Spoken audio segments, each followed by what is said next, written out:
So a student asked me for help on this, and she has some notes here at the top. I'm going to write what she has, and she's right. So we know that the rate law is rate is equal to K times the first reactant, which is, well, we can just do this in the order that we had them in the table.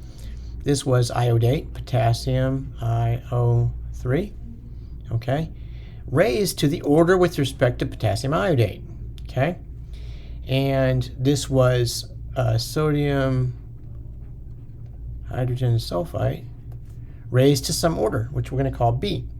That's the order with respect to, the order of this reaction with respect to sodium hydrogen sulfite. And then the third one was H2SO4. Okay? And so, yeah, that's the rate law. Okay? But we actually can figure out what A, B, and C are. That's what the purpose of question 3 is. By doing this, we can go up and we can say, well, we know this, that the rate, since that's the rate, okay, since this is the rate up here, well, the rate of trial 1 over the rate of trial 2 is going to equal to K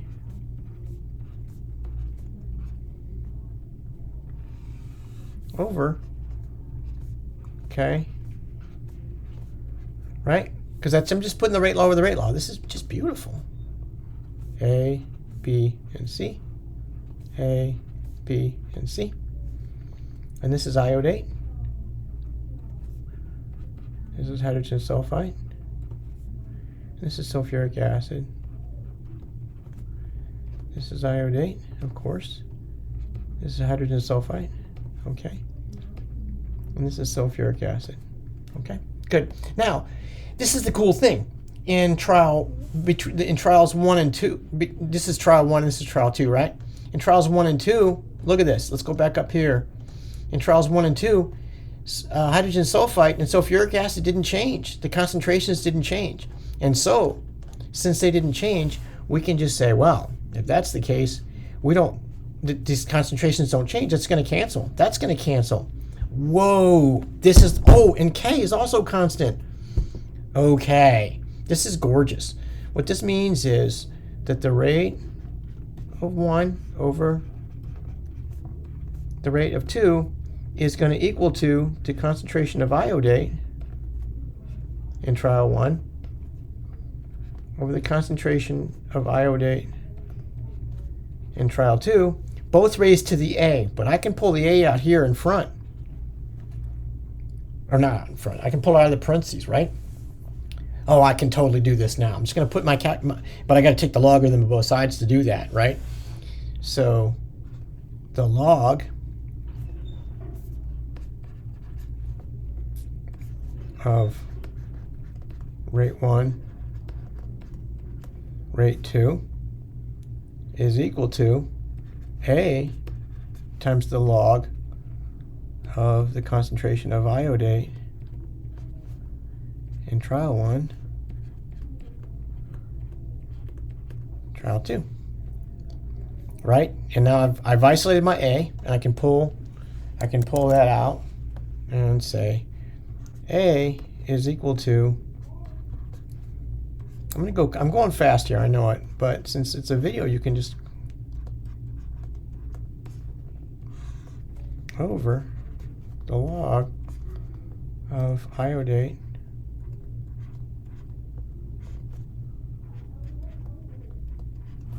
right. We're going to do this over and over again. So, but I'm doing it very, very carefully for this first trial. We'll do it for B and C below. But I'm going to go find the rates of 1 and 2 and put them in there. Okay, watch this. The rates of 1 and 2 are, what's the average time? The rate is in trial. Here you go. Yep. Okay, the rate is 1.454 times 10 negative 5.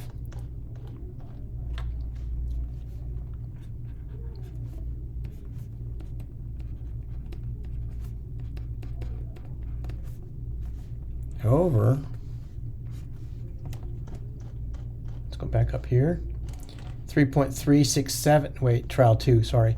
Trial 2 is 2.983 times 10 negative 5.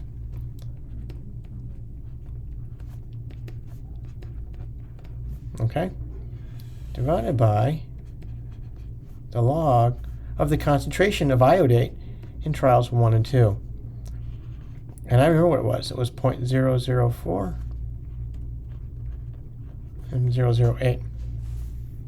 Okay? So I'm going to simplify this first before I do any further. I'll do the rest in blue over here for B, but I'm taking some extra space here. I'm going to get rid of these two 5s because I can cancel those, okay? And I'm going to say this is the log of the top thing over the log of the bottom thing. And I can see that the bottom thing is 1/2. Right? Now, what's the top thing?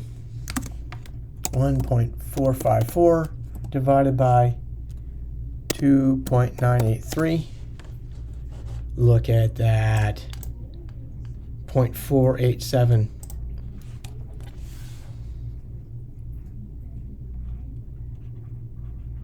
It's really 1/2. Totally, I can see that. I'm still going to calculate it anyways, okay? Watch this. I'm going to take that number. I'm going to go log of that divided by log of 1/2. And it gives me 1.0367. 1.0367. I love it. And so if A is an integer, then A is going to equal to 1. Okay, awesome. Let's go back up here. Look at this. That is 1. Isn't that cool? Okay, I'm going to do the same thing for B. I'm going to take rate trials 1. Look at this. In B,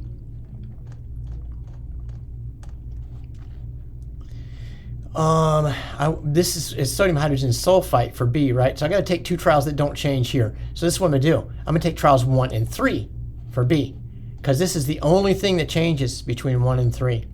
So I can isolate that variable, okay? Let's go back down here. Rate 1 over rate 3.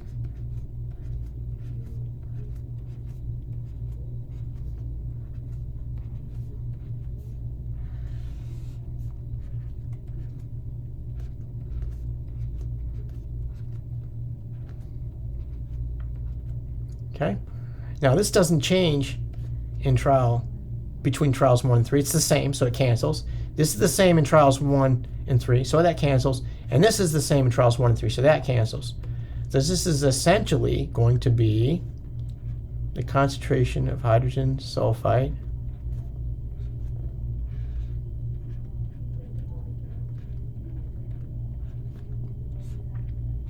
raised to the B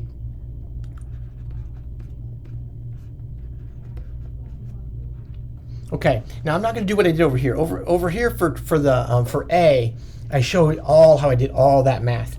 This time I'm just going to simply go down and say B is equal to the log of the top thing over the log of the bottom thing. Okay, and the bottom thing is going to be 1/2 because I'm choosing hydrogen sulfide concentrations that give me are 1 and 2, right? It was 0.004 and 0.008. Okay, now the rates between 1 and 3. Let's go find the rate in trial 1. Oh, I got that, 1.454. And rate in trial 3 is 3.367. This one's not quite as clean. I'm also going to cancel out the 10 to the -5, so I'm going to go 1.454, 3.367. This one's not going to be quite as clean. That came so close to 1 over there. It was really fun to see that, wasn't it? Okay, so I'm going to come over here, and I'm going to say, this is the difference here. That's the only difference right there. 3.367. And this is going to give me 1.211. 1.211. And if I know that's an integer, then I'm going to say this is about 1. Love it. Love it. Okay. So it looks like B is 1. Okay. And let's look at C. Then we're going to do C. I'll go back to red.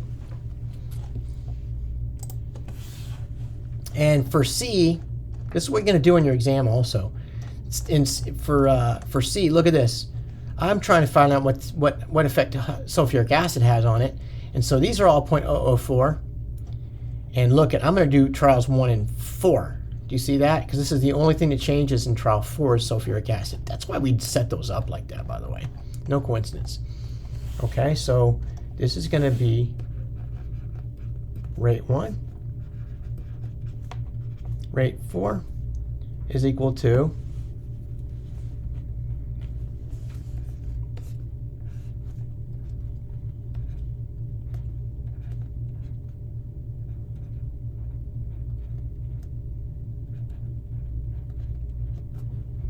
sulfuric acid. It was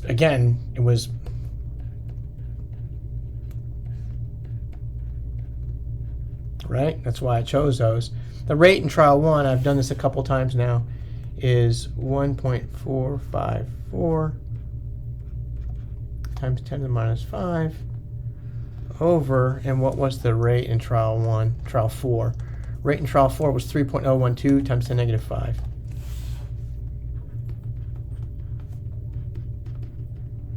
Okay, I'm going to cancel these out. And I'm going to say, all right, well, it looks like C then is going to be, let's say, therefore, C is going to be the log of that thing over the log of 1/2, because this is going to be 1/2. All right. This, I should have said, oops, this is all raised to the C. Okay. Now, if this is true, this is 1.454, 3.012. I still have this number in my calculator, don't I? Look at that. So, and the bottom was 3.012, 012, and it comes to be 1.0507.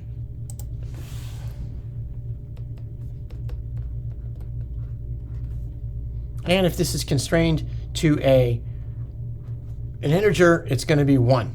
Love it. Okay. So let's go back up here. So it looks like C we found out is 1. So it looks like the rate law determined the orders, and that's all we were supposed to do here for this problem, right? The rate law, we've narrowed it down to rate is equal to K times that concentration times this concentration times that concentration. That's the rate. We haven't figured out what K is yet. I bet that's the next question. Okay.